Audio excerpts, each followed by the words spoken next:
So this video is part 3 of the series we're making about why it is that so many Christians, particularly fundamentalist and evangelical Christians, are so supportive of Trump. Of course, that's not universal, that's not all Christians by any means, but it's a high proportion. And why is that? Well, in the previous videos, we've looked at the issues around child rearing and authoritarian parenting, which then lead people to be attracted to authoritarian leaders who kind of mimic their parents. And so that creates a bit of an inner drive to gravitate towards someone like Trump, who is a very strong example of a highly authoritarian, disciplinarian, black and white thinking, rigid, inflexible leader. He kind of reminds them of their parents in a way. And then we discussed in the second video the way in which a lot of Christian philosophies are focused on the God of the Old Testament, where there's a lot of vengeance, there's a lot of requirement to worship and adore God, there's a lot of jealousy, and there's a willingness to punish people, including women and children, and including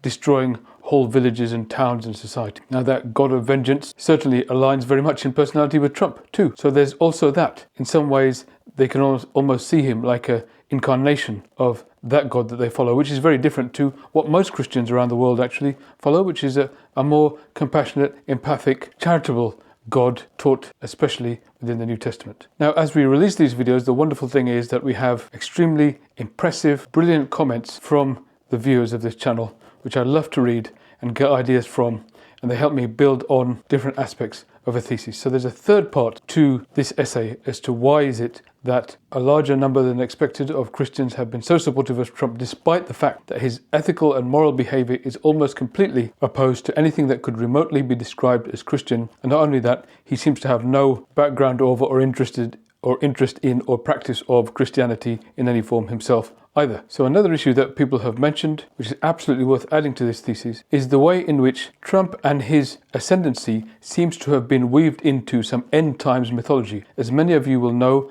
there's a large proportion of evangelicals and fundamentalist Christians who have this idea that the end times are coming, and there's some very specific stories that they believe will play out in these end times and some well-described scenes that will take place. And they believe that Trump indicates that these are about to happen, and his actions prove that he's acting in the service of bringing about these end times. When Trump gave a speech to Christians during the election campaign, you'll recall that he said this. We have to win this election, most important election ever. We want a landslide that's too big to rig. If you want to save America, get your friends, get your family, get everyone you know, and vote just this time. You won't have to do it anymore. 4 more years, you know what? It'll be fixed, it'll be fine. You won't have to vote anymore, my beautiful Christians. I love you, Christians. I'm a Christian. I love you. Get out. You got to get out and vote. In 4 years, you don't have to vote again. We'll have it fixed so good you're not going to have to vote. Now, while a lot of people watching it were afraid that that meant that he's not intending to maintain democracy once he's in power, which could well be the case, that could well be what he was actually talking about, a lot of Christians and evangelicals actually believed that what he meant was that his ascendancy to power would be the beginning of the end time. So not only will it be the last election, it will be the last years of this earth of humanity, because elect me and you know that means the end times are coming. That's how many of them interpreted it, because they see Trump in the context of that end times coming. Now, why did they believe that end times are coming? Well, a few things were described in the Bible as necessary preconditions for the end times coming. One of them was moral decline across society. Again, Trump's campaign is very much about moral decline in terms of describing a lot of the progress that's been made in society as, in some way, a moral depravity. So that moral decline is clearly happening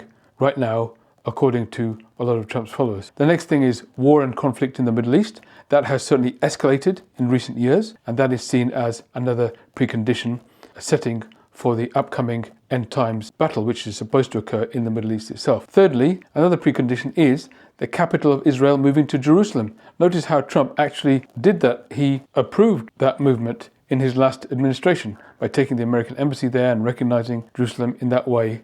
So in a sense, that was his nod to them in his first term, that, yep, I am your man, bringing about the end times here. What takes their fascination with and adulation for Trump a step further is the idea that he and what he does is directly weaved into the story of the Bible and the predictions that it makes. Could Donald Trump be the last American president before the rapture? Are world events aligning with Bible prophecy in a way that signals we are closer than ever to the end times? The name Trump and biblical symbolism. The Bible speaks of a last trump in 1 Corinthians 15:52. In a moment, in the twinkling of an eye, at the last trump, for the trumpet shall sound, and the dead shall be raised incorruptible, and we shall be changed. The connection between Trump's name and this verse has led many to wonder if his presence in world politics is a sign from God. While the verse refers to a literal trumpet, during Trump's presidency, major prophetic events unfolded. So, in some interpretations, he's actually named in person. And then there's this. Specific policies of his are also being described as having been foretold in the Bible. When Trump spoke boldly about Gaza, it was not merely a statement. It was a prophetic moment of divine alignment. If we turn to the pages of Zephaniah 2:4, we read that Gaza will be abandoned, its inhabitants uprooted.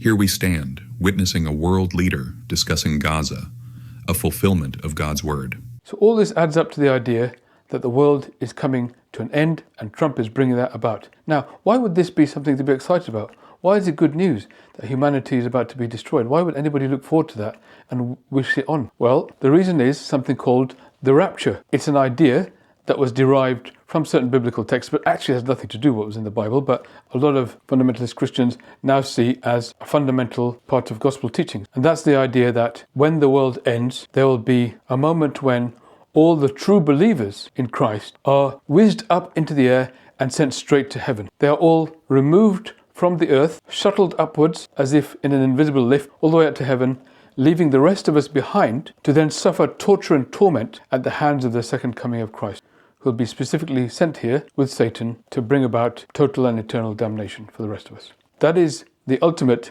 told you so moment, which they are waiting for. And so any action, any prediction, any possible leader who takes them there is the man they're going to fall behind. Now, interestingly, this allure that Trump has for this population of Christians, not all Christians, I hasten to add by any means, but for this population of Christians who follow these teachings, which are a large number in the States, also coincides almost completely with a philosophy that exists amongst a lot of tech billionaires. And that is a philosophy called Accelerationism. The idea that they are fully aware that a lot of their actions are leading to the extinction of humanity. They are aware that not only do their actions cause pollution, their actions cause conflicts, their actions may even lead to wars. Their actions ultimately can cause great destruction between humans and of the planet. They're very aware of that. They're not stupid, these people, but they are justifying that through a paradigm they have termed accelerationism. The idea is that yes, we are bringing the world to an end, but that's a good thing because at the end of the day we've made such a mess of it that it's good that we completely bring an end to humanity, except a few of us. They all have their bunkers hiding away, so that we can start again anew and completely rebuild a better society after this one has completely extinguished. That's called accelerationism. So let's bring about the end, let's bring about this mass destruction so we can start again. And of course, who is it that's going to start again? Them. So in the same way that the Christian fundamentalists are willing on Trump and supporting him and following him in the hope that he will take them to the end of the world, which is a stepping stone to their entry into heaven, these tech billionaires also feel that Trump will take them to the end of the world in order to take them to the next step, which might not be heaven, but certainly is utopia in their eyes. Of course, if you think this through for 10 seconds, it doesn't make much sense, because the very people who brought about the end of the world are the ones who would remain. And I'm pretty sure they're not going to suddenly develop an altruistic and empathic mindset to each other, having failed to demonstrate any of it in their former lives. So there's a real coalition here of people wishing things towards its end. That explains so much of the glee and joy and the destruction that Trump is bringing about, whether on the world stage or within US domestic politics and the instruments of government that are there to act as a safety net to ensure Americans' security and prosperity. For all these people, calamity and destruction is not something they're trying to avoid, it's something they're actively trying to bring about. Thank you for watching my video. I'm a psychiatrist. I'm also interested in philosophy and public policy and politics. I aim to make a number of videos about these subjects and particularly the intersection between them.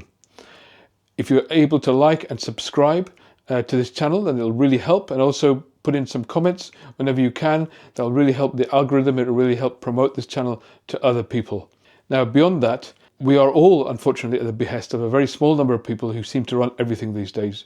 And we are all at the whim of a tech oligarch who could decide tomorrow to end a channel like this because it's not in their favor. And because of that, I've set up a kind of email newsletter, which you can subscribe to. At the top of the channel, you'll see a web address. please go there and subscribe to my newsletter. That way you can stay in touch with the videos I'm making. At least we can keep the content flowing. So I hope you can do that, and I hope we can keep talking and also gain clarity, not just about what's happening right now, but how we can get through this, how we can improve things to make a better tomorrow together. Thank you.